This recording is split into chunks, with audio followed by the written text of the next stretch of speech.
दोस्तों जय हिंद, जय भारत, हर हर Mahadev. Welcome to academy of geopolitics. तो आपको पता ही है, अकेडमी ऑफ जियोपॉलिटिक्स में हम डेली जियोपॉलिटिकल अपडेट्स देते हैं और उसके इनसाइट्स भी बताते हैं। तो आज के जियोपॉलिटिकल अपडेट में मैं आपको सबसे पहले तो 5 से 6 मिनट के आसपास आपको ये बताऊंगा कि एग्जैक्टली क्या क्या updates geopolitically all over the globe क्या हुए हैं। उसके बाद मैं आपको एक बहुत ही गंभीर टॉपिक पे लेकर जाऊंगा जो शायद हमारे हाल ही में जो असेंबली इलेक्शंस के रिजल्ट आए थे उसमें कहीं दब के रह गई। खबर ये थी कि ईरान ने फिर से अटैक शुरू कर दिए और सीज फायर का उल्लंघन कर दिया। जो अटैक्स उन्होंने शुरू करे हैं वो करे हैं टारगेटली यूएई में। तो ऐसा क्यों हुआ कि Iran chose UAE for attacking and violating the cease fire? अब ये रैंडमली था या कोई सोची समझी उसकी स्ट्रैटेजी थी, वो हम आज की वीडियो में डिकोड करेंगे। आपने इससे रिलेटेड काफ़ी वीडियोस देख ली होंगी, लेकिन जो एंगल्स मैं आपको इस वीडियो में बताऊंगा वो शायद आपको। और वीडियो की शुरुआत करने से पहले मैं आपको कहना चाहूँगा कि अगर अभी तक आपने हमारे चैनल को सब्सक्राइब नहीं किया तो प्लीज़ हमारे चैनल को सब्सक्राइब करें, बेल आइकन ज़रूर दबाएं, क्योंकि हम यहाँ पर जियोपॉलिटिकल अपडेट्स देते हैं और उनकी इन डेप्थ एनालिसिस भी करते हैं। तो आज की शुरुआत करते हैं हम आज की पहली स्लाइड से। सबसे पहले तो मैं अगर आपको अपडेट्स दूं तो एग्जैक्टली जो ईरान वॉर है वो अब काफ़ी इंटरेस्टिंग मोड पे पहुंच गई है। ऑल्दो सीज फायर चल रहा है, लेकिन दोनों पार्टीज पूरे तरीके से कहीं ना कहीं अपने पल्ला भारी करने के लिए नई नई चीज़ें ट्राई कर रहे हैं। अगर हम ईरान की बात करें तो Iran foreign minister Araghchi heads to China amid rising tensions with US. Iran Foreign Minister Abbas Araghchi traveled to China, state media reported, in a move seen as strategically significant amid escalating tension between Tehran and Washington. The visit underscores Iran's deepening alignment with Beijing, its largest oil buyer and a key economic and diplomatic partner that helps offset US-led sanctions. The trip is likely to factor into the broader Iran-US standoff, with China's support providing Iran's greater negotiating space even as it shapes the pace and direction of any potential de-escalation. मैंने आपको पहले भी बताया हुआ है कि China is very important for Iran. एक तरीके से आप ये मान सकते हो कि चाइना प्लस रशिया उसकी प्रॉक्सी आती है, एक तरीके की प्रॉक्सी है ईरान। और ईरान की खुद की प्रॉक्सीज जो हैं वो छोटी मोटी जितने भी हैं, हिजबुल्ला ले लीजिए, हमास ले लीजिए, वो सारी ईरान की प्रॉक्सीज होते हैं। और चाइना और रशिया की मिलाकर ईरान एक प्रॉक्सी है। तो ये बताता है कि चाइना ईरान के लिए बहुत जरूरी है। China Iran foreign minister hold talks in Beijing, state media. China's foreign minister Wang Yi met his Iranian counterpart Abbas Araghchi for talks in Beijing on Wednesday. Chinese state news agency Xinhua reported without giving further details. Araghchi was said to discuss bilateral relations and regional international developments with Wang. Iran Fars news agency reported.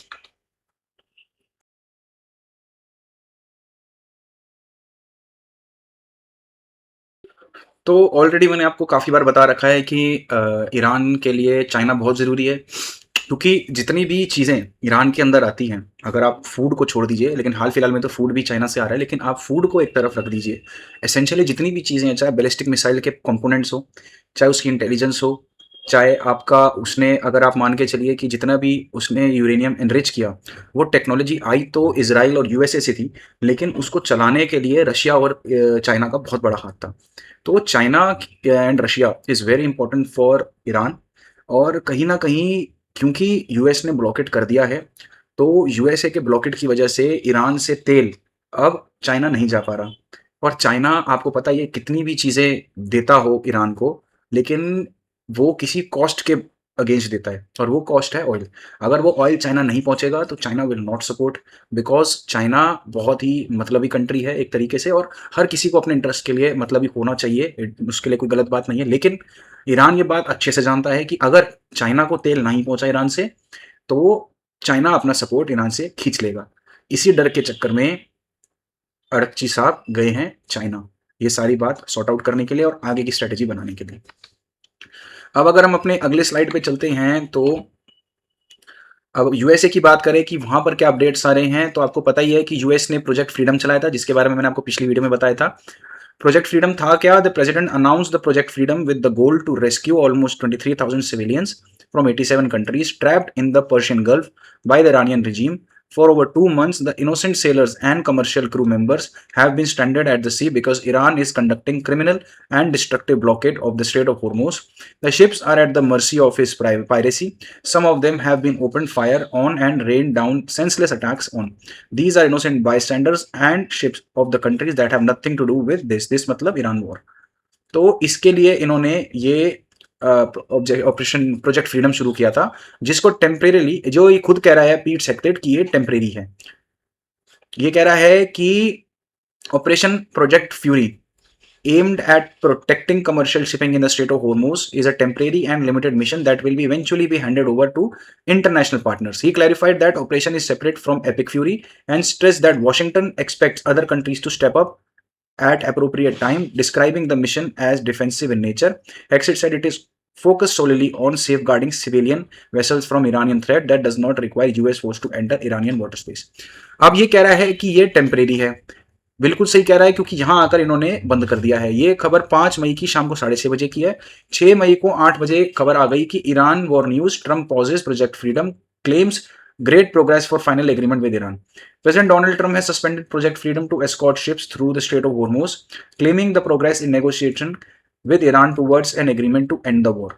Great progress has been made towards a complete and final agreement with representative Iran based on the request of Pakistan and other countries. The tremendous military success that we have made during the campaign against the country of Iran, and additionally the fact that great progress has been made towards a complete and final agreement with representative of Iran, we have mutually agreed that while the blockade will remain in full place, Project Freedom will be paused for a short period of time to see whether not the agreement can be finalized, he said. अब ये कह रहा है कि project freedom हमने चलाया था। सबसे पहले तो अगर आप देखोगे यहाँ पर ये खुद कह रहा है 23,000 सिविलियंस और 87 कंट्रीज के हैं, वो फंसे हुए हैं, उनके लिए ये प्रोजेक्ट फ्रीडम चलाया था। यहां आकर बंद कर दिया। कह रहा है कि फाइनल एग्रीमेंट हो चुका है, होने वाला है, मतलब हुआ नहीं है, होने वाला है, इस वजह से इन्होंने इसको पॉज कर दिया। अब मेरा एक सवाल है कि पहली बात, आपने ये प्रोजेक्ट फ्रीडम चालू क्यों किया था? 23,000 सेलर्स को बचाने के लिए। क्या वो बाहर निकल गए? नहीं ना। तो फिर आपने ये पहली बात चालू क्यों किया? गुडविल में चालू करा। मैं उसके लिए बहुत इनकी तारीफ करता हूं कि मैं कल भी परसों भी अपनी वीडियो में बोला था कि it is a very great step that is taken by USA. But उन्होंने ये प्रोजेक्ट शुरू क्यों किया था? 23,000 सेलर्स को बचाने 23,000 सेलर्स को बचाने के लिए शुरू किया था ना। उनको निकाला, कितने निकाला? 1.5 या 2 दिन ही चला, मुश्किल से 2 दिन चला होगा, ज्यादा देर तो चला नहीं है। उन्होंने ये प्रोजेक्ट बंद कर दिया, ये कहकर कि ईरान के साथ हमारी डील बिल्कुल फाइनलाइज होने वाली है, तो हम बंद कर रहे हैं। शुरू किस लिए किया था और पॉज किस लिए कर रहे हैं, दोनों में बहुत ज्यादा फर्क है। अब ये जो पॉज करा था, इसके ऊपर एक मतलब आप कह लो डाउट जाता है, क्योंकि मेरे को तो शुरू करने पर भी डाउट जाता है और पॉज करने पर भी डाउट जाता है। ये डाउट क्या है वो हम अपने नेक्स्ट पार्ट में चलेंगे, जब हम डिटेल में कवर ये करेंगे कि ईरान ने एग्जैक्टली यूएई पे अटैक क्यों करा, क्योंकि ये चीज भी उसी में कवर होती है। तो आगे वाले अपने पार्ट में मैं आपको इस स्लाइड पे वापस लेकर जरूर आऊंगा। अगर हम आगे वाली अगली स्लाइड पे चलते हैं तो ये है कि अब इन्होंने कहा था कि हमारी जो ये वाला है ये एपिक फ्यूरी से अलग है। ये लिखा है ना यहाँ पर कि he clarified that the operation is separate from epic Fury. Epic Fury क्या था? एपिक फ्यूरी है जो यूएसए ने ईरान पर अटैक करा 28 फरवरी को, जो अटैक किया था उस ऑपरेशन का नाम इन्होंने रखा था एपिक फ्यूरी। अगर आपको थोड़ा भूल गए हो तो मैं याद दिला दूं। अब हम एपिक फ्यूरी की बात करें तो यहां पर लिखा आता है कि days after cease fire वॉलेशन by Iran, US operation epic fury concluded. Concluded मतलब एंडेड, मतलब उन्होंने खत्म कर दिया एपिक फ्यूरी। यहां पर ही कहता है कि US strategy shift from epic fury to economic fury as strait operation expand. Marco Rubio ये कह रहे हैं कि Washington operational approach in the Strait of Hormuz, saying the US strategy has moved from epic fury to economic fury under the President Donald Trump, has called Project Freedom. ये अब pause कर दिया है। Rubio said that what we heard in that operation epic fury is now operation economic fury, and the United States shifted towards the program the US President announced on Sunday, Project Freedom. He added that the US is effectively creating a projected corridor for maritime traffic, saying now we understood a little bit more what it entails. The Secretary of State says the US is essentially creating a bubble to allow commercial vehicles या ships to transit straight, protected by naval and air assets. Rubio said against targeting against US commercial assets, saying Washington could respond forcefully if Iran strikes any US assets of the commercial ship transiting the strait. The US would react and reserve the right to deadly. अब ये जब खत्म हो गया था, खत्म होने के बाद ट्विटर पर डिपार्टमेंट ऑफ स्टेट का की तरफ से ट्वीट आया जिसमें रूबियो कहते हैं कि we are asking the UN to call on to Iran to stop blowing up ships, remove the mines and allow humanitarian relief. If the international community can't rely behind this and solve something so straightforward, then I don't know what the utility of the UN system is. ऐसा ये भाई साहब कह रहे हैं। क्या कह रहे हैं पहले आप ये वीडियो सुन लीजिए, फिर मैं आपको आगे बताऊंगा।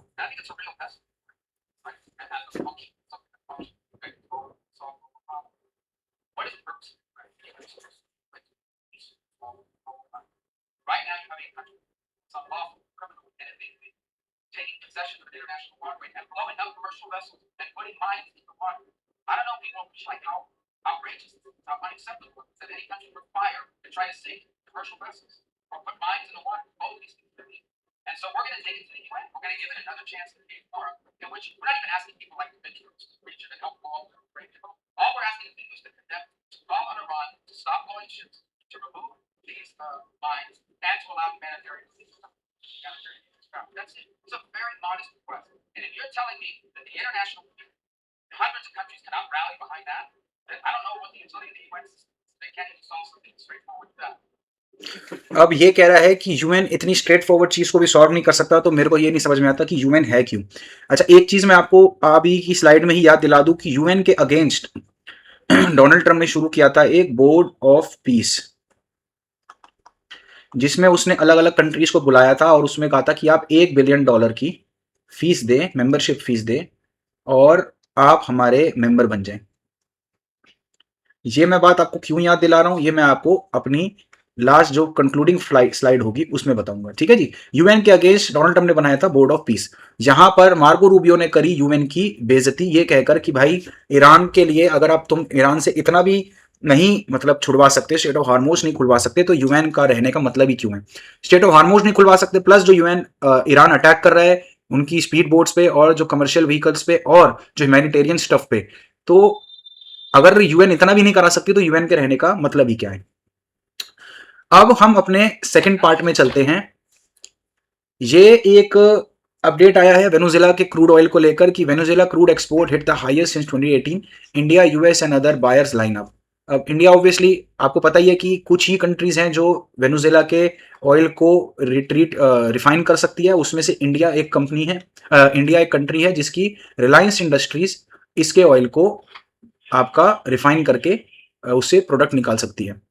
तो इसमें लिखा है कि Venezuela oil is flowing across the world again and at its fastest pace is more than 7 years. In April, the country crude oil export jumped 14% to 1.23 million barrels per day, powered by stronger demand from United States, India, Europe, according to shipping data and internal documents stated by state-run PDVSA. ठीक है जी, यहाँ पर ये कहता है कि during April 66 tanker sailed from Venezuela ports, up from 61 in March. Even export stood to 1.08 million barrel per day. उसके बाद latest monthly figure marks Venezuela highest export level since 2018 before US sanction targeted its oil industry. तो ये अब Venezuela के बारे में ये बातें कह रहे हैं। तो ये स्लाइड देख के आपको ये समझ में आ गया होगा, कुछ कुछ हिंट मिल गई होगी कि एग्जैक्टली अमेरिका ने वेनेजुएला को कैप्चर क्यों करा और मदुरो को अपने पास वो क्यों लेकर आए, ताकि उसको ये आइडिया तो ऑब्वियसली था ही कि ईरान पे हमला करने के बाद कहीं ना कहीं ऑयल की डिस्ट्रप्शन आएगी और इस डिस्ट्रप्शन का फ़ायदा उठाया जा सकता है अगर हम दुनिया का सबसे बड़ा जो ऑयल का भंडार जिसके पास है उस कंट्री को कैप्चर कर लें या फिर अपना बना लें। अब मैं अगर अगली खबर पे आता हूँ, वो भी दूसरी यूएसए से रिलेटेड ही है और यूएसए के ऑयल की डिमांड से रिलेटेड ही है। ये है कि Canada US oil pipeline close to reaching commitment requirement sources से, ये रॉयटर्स की खबर है। Oil companies commit to move at least 4 lakh barrel per day और about 72% of pipelines initial capacity sources से। साउथ बो ब्रिजडर aim to reach about 4,50,000 barrels per day commitment capacity to green light pipeline. Commitment signal oil companies are eager to take away capacity for Canadian output.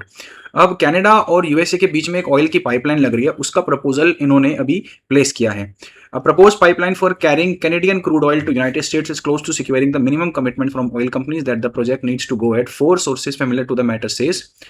अब आप इसका मोटा मोटा देखोगे that last fall Enbridge approved expansions for mainline and flag lane south pipeline, which will allow an additional 150,000 barrel per day Canadian heavy oil to move to the US, Midwest, and Gulf Coast. The additional capacity is expected to come online in 2027, and the company is also purging commercial interest in a second phase of its mainline expansion, which it has said could be serviced in 2028 and would add another 250,000 barrel per day of the capacity.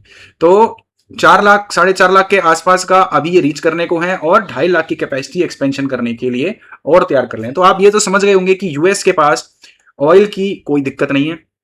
Oil उसके पास खुद भी वो, और obviously आपको पता है US दुनिया का सबसे ज्यादा पंप करने वाला कंट्री है, जो सबसे ज्यादा ऑयल पंप करता है अपने अपने रिजर्वायर से। दूसरा, उसके बाद उनके पास वेनेजुएला आ चुका है। तीसरा, कैनेडियन ऑयल पाइपलाइन भी वो स्टार्ट करने वाला है, ऑल्दो इनके बीच में दिक्कत चल रही है, उसके बाद भी कैनेडियन पाइपलाइन को सिक्योर करने की बातें चल रही हैं। और मैंने आपको 2 या 3 दिन पहले भी एक चीज आपको बताई थी कि जो 100 से ज्यादा डार्क फ्लीट, या जिसको हम घोस्ट फ्लीट कहते हैं, जो रशिया की चल रही थी फुल ऑफ ऑयल्स, उसमें ऑयल भी था और भी चीजें थी, बट ज्यादातर उसमें ऑयल ही था।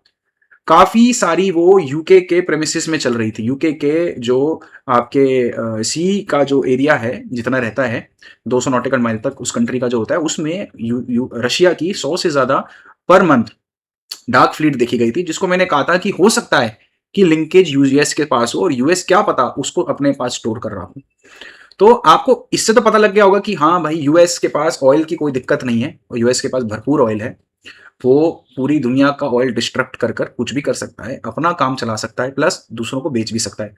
चाहे वो अपनी कंट्री में ऑयल के दाम बढ़ा रहा हो, क्या पता ये सारा रिजर्वायर में सेव कर रहा हो, आगे जाकर कुछ ना कुछ उसका यूटिलाइजेशन वो करे। अब हम अपने सेकंड पार्ट पे आते हैं। सेकंड पार्ट है हमारा जो आज का मेन, कि why Iran targeted UAE vital oil terminal despite US Israel ceasefire and relative peace. Abu Dhabi has so far shown great restraint, absorbing thousands of Iranian drones and missile attack on its skyscraper, airports, and oil and gas terminal without responding to these provocations. As the UAE came under alleged Iranian attack once again on May 4, the diplomatic maneuver space for the Emirati kingdom is shrinking. Meanwhile, Iran military categorically rejected attack that the United States Arab, the armed forces of the Islamic Republic of Iran did not launch any missile drone operation against the United Arab Emirates these past days. The Khatam al-Amriya Central Command said in the statement, if such an action had been taken, we would have announced it formally and clearly. Therefore, the report of that country Ministry of Defense is categorically denied and completely unfounded. However, warning that any attacks launched by Emirati territory would be met with a firm response. अब यहां पर ये कह रहा है, Iran ने तो इसको बिल्कुल ही मना कर दिया कि भाई यहां पर कोई अटैक हमने नहीं करा है। कह रहा अगर हमने करा होता तो हम सीना ठोक कर उसको मानते और क्लियरली कहते कि हाँ भाई ये हमने करा है। आगे ये कहता है, the UAE find itself caught between a rock and the hard place. Its relation with long-time allies Saudi Arab are already at the lowest in the decades, while deepening ties, Israel is living isolated. Meanwhile, the UAE position has come even more precarious after it withdrew from the 12-member oil exporting OPEC, further isolating itself. The UAE air defense system reportedly intercepted 12 ballistic missiles, 3 cruise missiles, and 4 drones. However, one Iranian drone penetrated Emirati air defense and struck the Fujairah oil terminal, where a fire broke and 3 people injured. These 3 people were Indians. All were Indians. ये मैं आपको बता दूं। तो अब इसमें यह है कि यूएई कह रहा है कि ईरान ने हम पर अटैक करा, 4 बैलिस्टिक मिसाइल्स डाली, कुछ क्रूज मिसाइल डाली और कुछ ड्रोन्स डाली, लेकिन ईरान ने मना कर दिया कि हमने ऐसा कोई भी अटैक नहीं करा। अब कहानी क्या है? अब आप ये देखोगे कि अटैक तो देखो यूएई पे हुआ है, और कहां हुआ है? फुरजान में, जहां पर मेन ऑयल की सप्लाई यूएई से होती है। वो एक अकेली लाइन है जो कि स्टेट ऑफ हार्मोस को बाईपास कर ओमानियन वाटर से निकलकर अपनी तेल की सप्लाई देती है। अब बात यह है कि अटैक तो हुआ है, सबने देखा है कि आग लगी है, लेकिन ईरानियन नहीं मान रहे। ईरानियन क्यों नहीं मान रहे? ईरानियन की जो स्टेटमेंट आ रही है ना, वो डिप्लोमेटिक ग्रुप से आ रही है। जो डिप्लोमेटिक ग्रुप है, जो पिज़ेश्कियान वाला ग्रुप है, प्रेसिडेंट के अंडर जितने भी आते हैं, आईआरजीसी से कोई भी स्टेटमेंट नहीं आई है। अब डीप बात जो मुझको पता लगी है वो ये है that IRGC launched an attack on UAE without consulting the diplomatic group, and that is what the diplomatic group is very worried about. उनको इतना धक्का लगा ये बात सुनकर कि IRGC ने हमसे बिना कंसल्ट करे UAE पे अटैक कर दिया। तभी इनको, जब तक इनकी ये स्टेटमेंट आई थी तब तक भी उनको ये था कि भाई हमने ये अटैक नहीं किया है, लेकिन अटैक तो हुआ है। आगे जाकर जब इनको पता लगा तो घंटे 2 घंटे बाद डिप्लोमैट्स को पता लगा कि भाई ये अटैक तो IRGC ने किया है, और इनके लोगों से पूछे बिना किया है। अब मुद्दे की बात, जो मेन बात आती है कि चलो ठीक है, सीज फायर का वायलेशन करा, ईरान ने करा, आईआरजीसी ने करा, जिसने भी करा, वो तो हो गया। लेकिन सीज फायर का वायलेशन यूएई पे ही क्यों हुआ? What was the reason behind choosing the UAE? Was it a random pick? No, no, it wasn't a random pick. Although the cause was desperate. हुआ क्या है मैं आपको बताता हूँ। पहले मैं आपको ब्रीफिंग दे देता हूँ, आगे जाकर स्लाइड्स में मैं आपको सारा कुछ समझाऊंगा। एग्जैक्टली क्या हुआ है कि आपको पता है यूएसए का ब्लॉकेड लगा, ठीक है जी, यूएसए के ब्लॉकेड लगा गल्फ ऑफ ओमान के पास, और उसकी वजह से ईरान से तेल निकल नहीं पा रहा है। दो चीजें हो रही हैं इस वजह से। ईरान के तेल ना निकलने से एक तो खर्ग आइलैंड की कैपेसिटी 90% तक भरने वाली है, वैसे 80% पर बंद कर देते हैं। मतलब 80% अगर आपका ऑयल के टैंकर जो रिजर्वायर होते हैं वो भर जाते हैं तो 80% के बाद एक्सपर्ट्स कहते हैं कि उसको नहीं भरा जा सकता, लेकिन वो क्लोज टू 90% आने वाला है कुछ हफ्तों में या कुछ दिनों में। अब जब वो भर जाएगा तो क्या होगा? आपको तेल को रखने की जगह ढूंढनी पड़ेगी। अभी ईरान क्या कर रहा है, नदी में जितने भी इनके वेसल्स हैं जो सही हैं या जो खराब हैं या जैसे भी हैं, कंडम कंडीशन में भी हैं, उसमें तेल भर के वो रख रहा है कि चलो इस पे भर के फिलहाल रखते जाओ, लेकिन वो भी कब तक होगा? एक लिमिट तो उसकी भी आएगी। अब जब ये सारी चीजें भर जाएंगी तब आपको क्या करना पड़ेगा? जब आपके पास जगह नहीं बचेगी तो आपको ऑयल की प्रोडक्शन बंद करनी पड़ेगी। मैंने आपको अपनी पहली वीडियोस में बताया हुआ है कि ऑयल की प्रोडक्शन बंद करना इज नॉट लाइक कि आप नलका बंद कर रहे हो। अगर आपने ऑयल की प्रोडक्शन बंद कर दी, उस प्लांट को वापस चलाने में you require billions of dollars, too much of expertise, too much of manpower, too much of equipments and too much of things that are related to oil reservoirs या oil production units. इसमें से ना तो Iran के पास पैसा है, ना expertise है। अगर चाइना में तेल नहीं गया तो चाइना उसके कंपोनेंट्स भी नहीं भेजेगा। प्लस अगर आप उन उन एक्सपर्टीज के अलावा आप बात करो लेबर की, जो नॉर्मल लेबर है उसको चलाने के लिए, काम करने के लिए ईरान के पास इस समय वो भी नहीं है। तो ये प्लांट बंद करना is not possible for Iran. उसको ये प्लांट जारी रखना बहुत ज्यादा जरूरी है। अगर ये प्लांट बंद हो गया तो आप मान के चलिए ईरान इस टाइम इकोनॉमिकली उस एज पे खड़ा है कि अगर इसमें से हल्का सा भी इधर से उधर गया, things will get very ugly for Iran. I am telling you, it will get very ugly. तो ये प्रोडक्शन बंद ईरान कर नहीं सकता, सबसे पहली बात। दूसरी बात, अब माल स्ट्रेट ऑफ हॉर्मुज से निकल रहा है, लेकिन यूएस के ब्लॉकेट पे जाकर ईरान का रुक रहा है, सारे फ्लीट्स रुक रहे हैं। कुछ एक आध शिप निकल जाता है, वो मैंने पहले भी बताया था, एक आध से कुछ भी नहीं होता, वो एक आध निकल भी जाए तो कोई दिक्कत नहीं होती। एक आध शिप जो निकल रहा है वो चाइना पे जा रहा है। आपको पता है 90% ईरान का जितना भी तेल है वो चाइना में जाता है। चाइना को सामान अगर नहीं पहुंचेगा, चाइना अपना एड और अपनी जितना भी बैकिंग है ईरान पे वो बंद कर देगा, क्योंकि मैंने आपको पहले भी बताया China is a very shrewd country. It will only work with you if it sees something beneficial from you.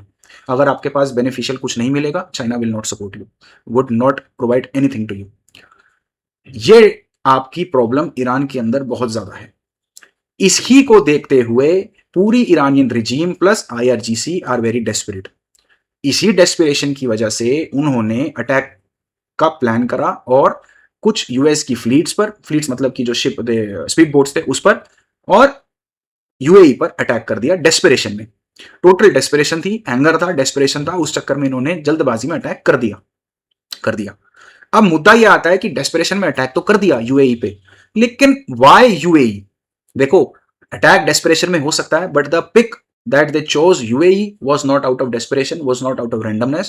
It was all because of some very focused and very implemental reasons. अब वो reasons क्या थे, अब हम वो discuss करेंगे, जो आज की हमारी मेन स्लाइड है। 4 रीजंस निकल के आते हैं मेरे हिसाब से मेरे हिसाब से भी, प्लस आपका यूरो एशिया टाइम्स के हिसाब से भी। ये इसकी ही आर्टिकल है, ये आर्टिकल उसके कॉन्टिन्यूशन में ही आ रहा है। ये पहला रीजन, ये दूसरा रीजन। सबसे पहला reason, the targeting of Fujairah oil terminal was deliberate and carried a strategic message for Abu Dhabi.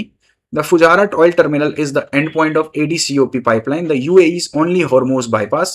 The oil pipeline connects the UAE Abu Dhabi oil fields to the Habsha terminal and from there to the Fujairah terminal in the Gulf of Oman. Crucially, the Habsha Fujairah oil pipeline, also known as the ADCOP pipeline, bypasses the vulnerable Strait of Hormuz and opens directly into the Gulf of Oman, allowing the UAE to export its crude without passing through the strait. The 406-kilometer oil pipeline has capacity to transfer 1.5 to 1.8 million barrels of oil per day. The UAE current crude oil production capacity is approximately 4.85 barrel per day.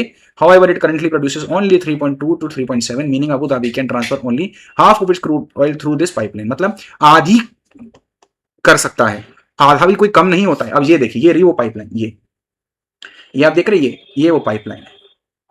अब ये वो pipeline है जो यहां से निकलती है और डायरेक्ट ही इधर से निकल के यहां से जाती है,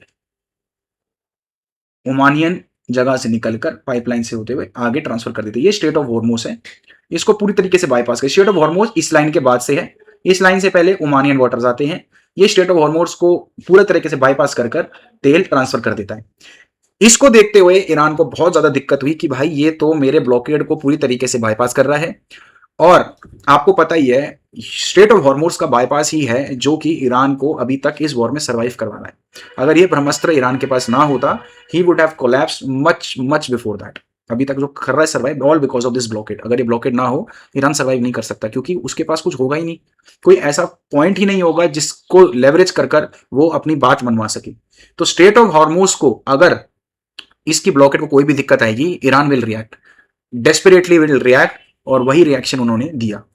अगले पॉइंट पे अगर हम आते हैं तो सेकंड पॉइंट जो है, in the first week of April the UAE emerged as a prime suspect behind the missile strikes on Iran's Lavan in island oil refinery hours after a US brokered ceasefire was supposed to have halted hostilities.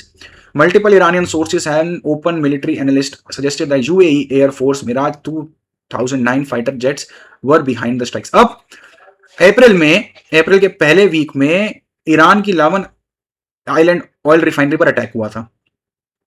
Iran का कहना यह था कि UAE के basis से निकले थे Miraj 2009 fighter jets, उन्होंने ईरान पर अटैक करा, ऐसा ईरान का मानना है। यूएई ने इस बात को पूरी तरीके से खंडन कर दिया, लेकिन यूएई के कुछ फाइटर जेट्स कुछ फाइटर जेट्स इसमें खराब हुए थे, लेकिन यूएई ने कहा था कि ये ईरानियन जो ड्रोन्स आए थे और जो मिसाइल्स आई थी उनको इंटरसेप्ट करते हुए वो खराब हुआ था। तो यूएई ने तो इस बात को माना नहीं, लेकिन ईरान का मानना यह है कि जितने भी फाइटर जेट्स उड़े थे इनकी लावन आइलैंड ऑयल रिफाइनरी को मारने के लिए, वो सारे यूएई से आए थे। तो तब से ही ईरान के दिमाग में राइवलरी घूम रही है अगेंस्ट यूएई। वो भी एक रीजन हो सकता है जिसकी वजह से they chose UAE out of all the options. तीसरे पॉइंट पे अगर मैं आता हूं तो ये है आपका तीसरा पॉइंट, ये भी उसी के कंटिन्यूएशन में है, और ये है चौथा पॉइंट। तीसरे पॉइंट है the UAE signed the Abraham Accords on September 15, 2020। The historic agreement normalize diplomatic economic security relations with Israel.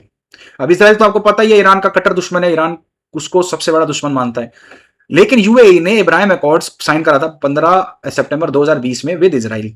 In the Gulf, apart from UAE, only Bahrain has signed the Abraham Accords. Since then, Abu Dhabi and Tel Aviv have gradually deepened their economic and defense ties. In fact, according to the report, Israel have even sent United Arab and Iron Dome defense system with troops to operate it early in the war with the Iran. ये रही उसकी खबरें। ये आप देखेंगे तो Israel ने iron डोम और कुछ उसकी अपनी फौज भेजी थी यूएई के अंदर।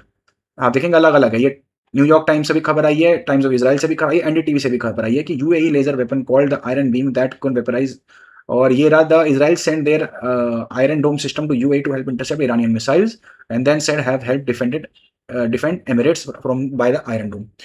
तो आयरन डोम उन्होंने भेजा, मतलब इजराइल और यूएई के बीच में रिलेशंस काफी अच्छे हैं, और यही रिलेशंस ईरान को बहुत खाने लगे। ये भी बात हो सकती है कि ईरान ने यूएई को चूज करा, क्योंकि इजराइल के साथ कोई भी कंट्री रिलेशन रखेगी Iran will not tolerate, and out of that they chose UAE to attack.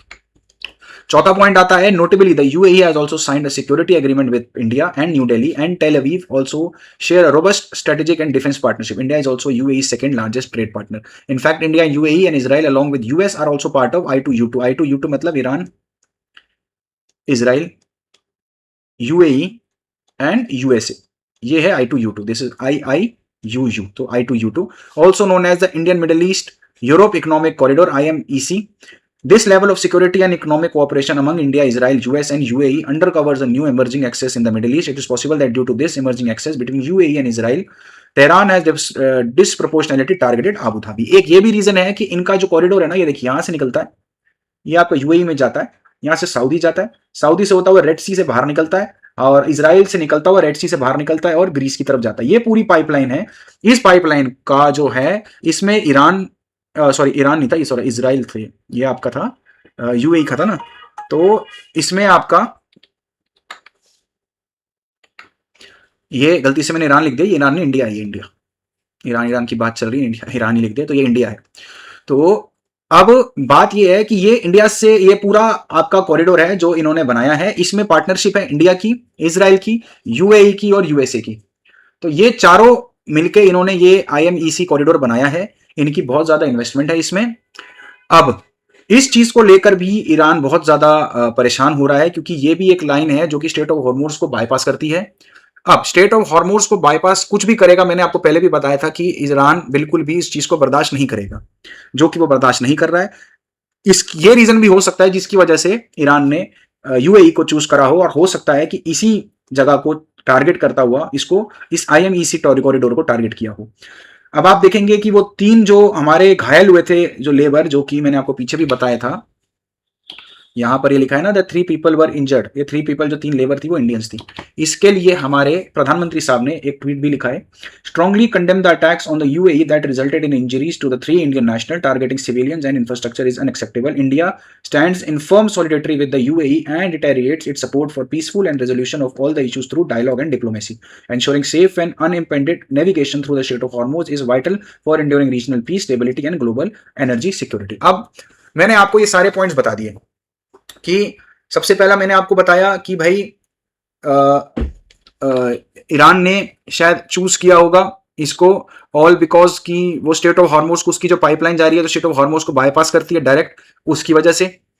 Second मैंने आपको ये रीजन बताया कि भाई जितना भी अटैक ईरान पे हुआ था लावन आइलैंड पे, उसमें से जो मिराज 2000 फाइटर जेट थे, वो आपके, ईरान का ऐसा मानना है कि वो यूएई के वहां से निकले थे, और उस वजह से ईरान के दिमाग में राइवलरी घूम रही थी कि भाई मेरे को तो इस पे हमला करना ही करना है।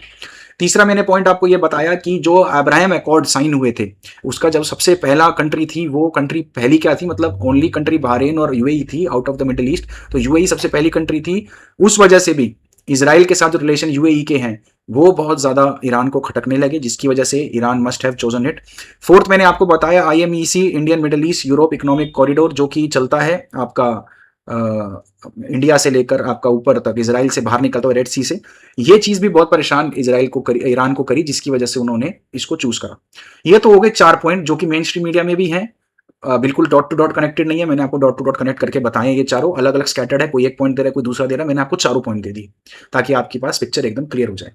अब मैं आता हूं अपने 5वें पॉइंट पर, जो कि इसमें मतलब 90% तो ये मेरी एनालिसिस है, 10% मैं बैक करके आपको बताऊंगा, कुछ ना कुछ मेरे पास फैक्ट्स हैं जिसको डॉट कनेक्ट करके मैं अपना 5वां पॉइंट आपको दे रहा हूं। 5वां पॉइंट वाइटल भी बहुत है, जरूरी भी बहुत है, और बिल्कुल हाल फिलहाल में हुआ है। 5वां हमारा पॉइंट आता है that UAE quits OPEC, what means for the gulf energy market beyond. OPEC से निकलने का एक रीजन, ओपेक से निकलता है यूएई, ये भी एक बहुत बड़ा रीजन है जो ईरान यूएई पे अटैक अभी हाल फिलहाल में कराए। अब आप इसमें देखेंगे कि ओपेक की प्रोडक्शन कोटा की टेंशन चल रही थी, जिसकी वजह से ओपेक से उसने एग्जिट मार दिया अप्रैल 28 को, जस्ट आफ्टर हमारे अजीत डोभाल गए थे, मैं आपको पहले भी बता चुका हूं। अब इसके साथ क्या क्या हो गया, ओपेक एक तो वीक हो गया, क्योंकि आपको पता ही है थी 3rd लार्जेस्ट कंट्री थी ईरान, चाहे जो मर्जी हो, लेकिन उसकी प्रोडक्शन कैपेसिटी काफी ज्यादा थी। ऑल दो ईरान, सॉरी यूएई की प्रोडक्शन कैपेसिटी काफी ज्यादा थी, 3rd लार्जेस्ट थी। यूएई अपनी प्रोडक्शन कैपेसिटी इन 5 सालों, कम से कम 15 साल में 5 मिलियन बैरल पर डे पर ले आया था, ठीक है जी। लेकिन उसको जो मिलता था वो केवल 3 से, बहुत ज्यादा करोगे तो 3.5 मिलियन बैरल पर डे, मतलब कि 1.5 मिलियन बैरल पर डे मोटा मोटा वो अपना नुकसान झेलता था। लेकिन उसके बाद भी उतने साल से बंधा हुआ था। अब ओपेक से निकलने का रीजन हुआ कि उसके ऊपर की कैपिंग हट गई, अब वो जितना भी निकालना चाहे उतना निकाल ले, तो मतलब मोटा मोटा 5 मिलियन बैरल पर डे वो निकाल सकता है। अगर इतना सारा तेल वो डंप करेगा मार्केट के अंदर, 1 मई के बाद वो बाहर निकल जाता, तो 1 मई के बाद इतना सारा तेल अगर वो डंप करता, तो आपको पता है ऑयल के प्राइसेस नीचे गिर जाते। ऑयल के प्राइसेस गिरते मतलब कि आपका ईरान का जो मेन फंडा था कि उसने ऑयल के प्राइसेस को ऊपर करना था, वो खत्म हो जाता। तो ईरान इससे भी कहीं ना कहीं तिल मिला गया। उसने कहा कि भाई ये ओपेक से बाहर निकल गया, ये तो तेल को डंप करेगा मार्केट में, जैसे ही डंप करेगा प्राइसेस नीचे आएंगे, और वो ईरान को बर्दाश्त नहीं। ये भी एक बहुत बड़ा रीजन है कि ईरान ने यूएई को टारगेट करा। ईरान का ये प्रॉब्लम आ गई और यूएई फ्री पंप हो गया, फुजारा सही करता है इसलिए फुजारा पर अटैक करा। अब ईरान का हार्मोज का लेवरेज खत्म हो गया, वो मैंने आपको पहले भी बताया, हार्मोज का लेवरेज खत्म हो गया क्योंकि वो ओमान से उसकी पाइपलाइन जाती है, उसकी वजह से। तो ईरान ने अटैक कर दिया 4 मई को। और दूसरी चीज जो ईरान ने 4 मई के बाद 5 मई को करी ना, वो एक और भी थी, वो मेरे पास अभी किसी मतलब पुख्ता जगह से तो नहीं आई है, लेकिन मेरे एक सोर्स ने दी है। उसमें ये बताया गया है कि ईरान ने अपना जो ब्लॉकेट था ना, वो अब यूएई तक ले गया है। वो पहले तो ब्लॉकेट सिर्फ ओमानियन वाटर तक था, अब यूएई वाटर्स तक भी ले गया है। अब ब्लॉकेट का क्या मतलब होता है, ब्लॉकेट से उसका क्या मतलब, जब मैं इतनी देर से आपको कह रहा हूं कि वो पाइपलाइन से तेल भेज रहा है, तो ब्लॉकेट से यूएई को क्या दिक्कत? ब्लॉकेट से दिक्कत है, अगर आपको याद हो मैंने अभी आपको पिछली स्लाइड में ही बताया था कि यूएई अपना केवल आधा ही भेज पाता है, बाकी का आधा कैसे जाता है? वो जाता है वीएलसीसी से। वीएलसीसी कैसे जाएगा? सी से। तो अब उसने क्या करा, ये है, ये ओमानियन वाटर तो इधर है, ये आपका आ जाता है कहीं ना कहीं इसका यूएई का। तो यूएई के भी इस पर ब्लॉकेट को भी इंक्रीज कर दिया है। ये खबर 1-2 दिन में न्यूज में आ जाएगी, अभी मेरे को सोर्स से पता लगा है, जैसे 1-2 दिन में न्यूज में आएगी मैं आर्टिकल लगा दूंगा। लेकिन अभी जहां तक मुझे पता लगा है तो यूएई के वाटर को भी अब ये ब्लॉक कर चुका है, अपना ब्लॉकेट यहां तक बढ़ा चुका है। अब यहां से भी वीएलसीसी निकल के कहीं नहीं जा सकते कि चलो यूएई एक बार को ये करता कि अपने यहां से निकालता, ओमान के वाटर से निकाल के बाहर कर देता, लेकिन अब ईरान ने ये भी बंद कर दिया। तो अब आपको ये समझ में आ गया होगा कि भाई ईरान ने ब्लॉकेट क्यों करा। अब ये ब्लॉकेट पहले तो अटैक करा, उसके बाद ब्लॉकेट भी कर दिया। अब 7 दिन फ्री पंपिंग कैपेसिटी ब्लॉक कर देगा, हार्मोन्स का लेवरेज रिस्टोर कर देगा ईरान। अगर ये सब करने में कामयाब हो जाता है तो क्या होगा, फिर से ऑयल के प्राइस बढ़ जाएंगे और जो ईरान का मेन फंडा था वो कंप्लीट हो जाएगा। तो मतलब कि मेरा 5वां पॉइंट यही है आज का कि भाई ओपेक से निकलना यूएई का, ऑल्दो देखो ये यूएई का निकलना ओपेक का इस वॉर से रिलेटेड बहुत कम चांस है। मतलब कि यूएई काफी टाइम से प्लान करना है कि मुझे ओपेक से बाहर निकलना है। इस वॉर की वजह से ऐसा कुछ नहीं हुआ है कि इस वॉर ने उसको मतलब कि मोटिवेट कर दिया, ट्रिगर तक नहीं करा है उसने। एक वॉर एक छोटा सा रीजन है कि उसने ये टाइम चूज करा यूएई ने, लेकिन यूएई को ओपेक से और ओपेक प्लस से निकलने का काफी टाइम से वो सोच रहा था, उसके लिए वो प्लानिंग भी कर रहा था। आप ये देखोगे कि मैं वही बता रहा हूँ ना, 5-6 साल से वो अपनी कैपेसिटी को डबल कर रहा है, अपने पास ऐसी चीजें बना रहा है कि इंडियन कंपनीज उसके साथ सिनेराइज होकर काम कर सके। इंडियन कंपनीज यहां पर यूएई के तेल को प्रोसेस करने के लिए तैयारियां कर रही थी। तो ये काम कोई आज तो हुआ नहीं, काम तो काफी टाइम से हो रहा था। लेकिन ओपेक से निकलना यूएई का अभी ईरान को एकदम ट्रिगर कर गया, और जैसे ही ईरान को ट्रिगर कर गया, ईरान के पास और भी काफी रीजंस थे जिसको क्यूमुलेटिवली मैं एक साथ रखूं तो ईरान ने यूएई को चूज करा इस अटैक करने के लिए। हालांकि इस अटैक से कुछ बहुत ज्यादा नहीं हुआ है क्योंकि वो अटैक इंटरसेप्ट भी हो गया, 1-8 मिसाइल्स गिरी और ज्यादा डैमेज नहीं हुआ है, 3 बंदे इंजर्ड जरूर हुए हमारे, लेकिन ज्यादा दिक्कत नहीं आई। लेकिन कहीं ना कहीं ईरान की टेंडेंसी इस अटैक के पीछे क्या थी, वो काफी गहरी थी, जो मैं आशा करता हूं मैं आपको अपनी वीडियो में समझा पाया हूँ।